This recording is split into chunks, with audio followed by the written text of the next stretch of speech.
नमस्कार.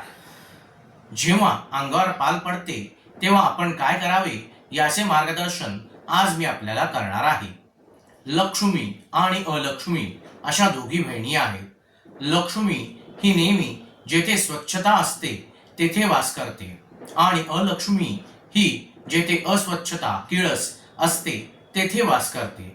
जेव्हा घरामध्ये अस्वच्छता येते तेव्हा आपल्या घरामध्ये पालींचे आगमन होते आणि पालींकडे बघून आपल्या मनामध्ये भावना येते ती म्हणजे किळस.